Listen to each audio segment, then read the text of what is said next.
Você foi jogar nos cavalos, no 7º páreo, jogou num defunto aí, metade do teu ordenado e o defunto não entrou. Tá certo? Aí eu tive que te acudir, te emprestei dinheiro para você poder pagar aluguel de casa. Ô Beto, se o auditório que você quer de mim é pra mim me sujar, pra você livrar sua cara, eu não vou entrar nessa não. Já chego que eu fiz, teve que passar por namorado daquela pistoleira tal de Tânia e fiquei sujo com a vida. Nessa eu não entro não. Eu acho que éramos todos de vanguarda e não sabíamos. Porque hoje em dia as pessoas se auto-intitulam de vanguarda. E nós estávamos fazendo uma coisa muito moderna e não sabíamos. E o Braulio, o texto do Braulio era muito bom, porque não era aquele texto, não era um vale de lágrimas, nem aquele texto que tinha o final com aquele gancho especial, como até então as novelas mexicanas haviam nos ensinado. Era um texto muito gostoso de ser falado, muito moleque, muito espirituoso. E quanto avrà da lui, per niente egli dà.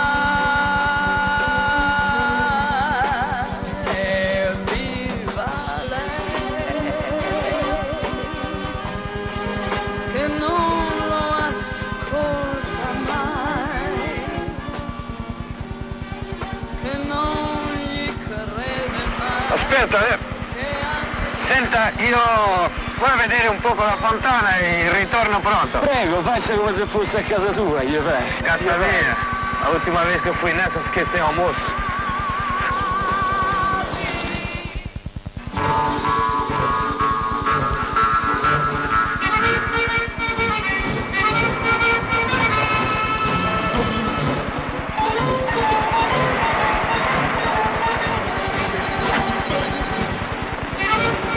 Vous parlez Germany, no?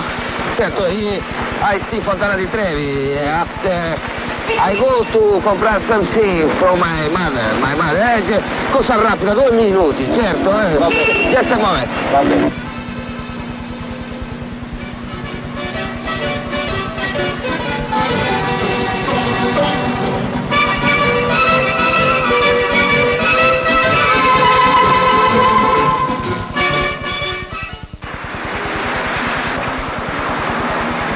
Signorina, questa è la fontana di Niagara, no? Fontanone. Ah, Fontanone, sì, in Brasile si chiama Fontana di Iguaçu. Ma che bello cane, su cane, certo, africani, No, africani, e la pelle è molto bella, la sua pelle también, è africana también, no? No, è un ghepardo africano. Ah, il leopardo, il cane, Guarda che qua non si tocca, capito? Buffone! Ma che è io? Via, buffone! Va, che buffone la tua madre! Che è io? O que era o personagem Beto Rockefeller diante da realidade brasileira de então?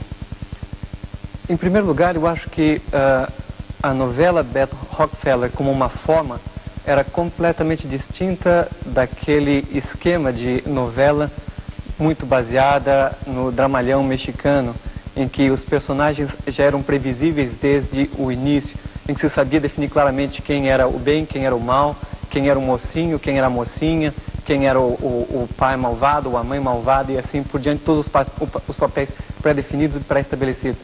De repente aparece um personagem que ninguém mais sabe classificar. Ele está num quadro de valores que, enfim, num determinado aspecto tem elementos positivos, em outro aspecto tem elementos altamente negativos. Ao mesmo tempo ele é um personagem fascinante, ele é envolvente, ele consegue captar simpatia geral, mas todo mundo se sente meio culpado por simpatizar com alguém que não está dentro daquilo que é classicamente o bem. Nesse sentido, eu acho que ele embaralhou completamente todo o quadro de valores recebidos, não só em termos de formas televisivas, de forma novelesca, de forma ficcional, mas inclusive de forma moral, de forma ética, e colocou de cabeça para baixo tudo aquilo que se concebia como sendo o comportamento social adequado, esperado, ou aquilo que convencionalmente era tido como o bom ou o bem. O Beto, ele é o brasileirinho, o brasileirinho que acabou buscando um jeito de ir vencendo na vida sem fazer muito esforço. Ele é tipicamente brasileiro. Ele jamais seria um alemão que vai a longo prazo. Ele não seria, imagina, um inglês nunca. Ele é um brasileiro e não é um brasileiro como os nossos pais. Ele é um brasileiro a partir dos nossos pais. Eu acho que é por isso que nós não tínhamos modelo, nós na época. Porque, mais ou menos, ele é o resultado da época. Aquele Beto, você sabe que é uma coisa tão incrível, Júlio, que eu fui assistir um filme chamado, aqui no Brasil chamava-se Sábados Alucinantes, com o John Travolta. Que eles fizeram esse filme de um script roubado do Braulio Pedroso. E na íntegra. Eu não sei como o Braulio não fez nada, ficou quieto. As únicas diferenças que existiam no filme do John Travolta para esse capítulo do Beto é que no filme do John Travolta, ao invés de ele trabalhar numa sapataria, ele trabalhava numa casa de tintas. Ao invés de ter a irmã, que era Irene Ravache, ele tinha um irmão que era padre. Só. E gostava de dançar, né? O Beto gostava de frequentar, mas era a mesma coisa, a mesma cena da macarronada com a família, com o tapa, o mesmo diálogo, ele subindo as escadas, a transformação dele dentro do quarto, porque, né, pegando aquela roupa que ele tinha e tal. E saía, na íntegra, um capítulo do Beto. Eles fizeram um filme. Um filme inteiro com um capítulo do Beto. O Beto era uma coisa brilhante, porque todo capítulo era uma história sobre o Brasil. Era coluna social, política, era informação para a juventude, rompeu todas as normas, as barreiras, essa coisa de não poder aparecer uma música cantada porque o cantor não aparecia nas apresentações, ninguém se atrevia a botar uma música cantada, a gente entrou com F com Fame, né? Uma trilha musical maravilhosa, tínhamos a liberdade de botar música que bem entendesse, não tinha esse negócio de ficar preso a selo, a marca de RCA, não sei o que, não pode cantar isso porque os direitos, porque é ICAD, não tinha nada disso, a gente cantava. Existe ainda espaço para um Beto Rockefeller na sociedade brasileira de 1990? Bom, os Beto Rockefellers de hoje em dia, no padrão do Beto de 22 anos atrás, vão ser pobres aventureiros, né? Isso é possível, é claro, mas vão ter uma carreira curta e de pouco sucesso. Eu penso que a sociedade se sofisticou, num mau sentido ou num bom, tanto faz, e para ser um Beto Rockefeller hoje em dia, você tem que agir dentro de todos os níveis da grande corrupção do capitalismo brasileiro. Eu tenho a impressão que esse personagem esse não foi escrito, porque esse personagem feito com muita verdade, aí já não será talvez a censura federal que vai cortar. Talvez as emissoras, porque elas participam deste mundo que domina hoje o Brasil, desse tipo de capitalismo, de sociedade. Então acho que seria um grande vilão da burguesia, mas agindo nos altos escalões. Eu acho que num país sério, Beto não daria certo.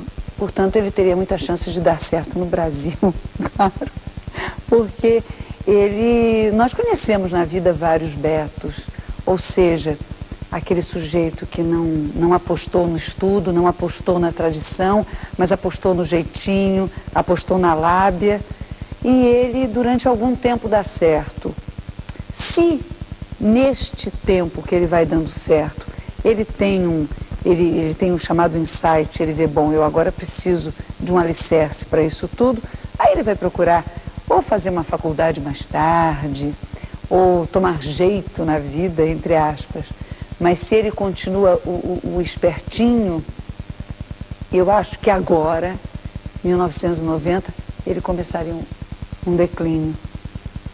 Mesmo que as estações hoje, pega a estação Globo, né, que tem condições, ela não poderia fazer aquilo hoje. Não tem como fazer aquilo. Porque aquilo precisar era feito com amor, né? Hoje, para se trabalhar com amor é difícil.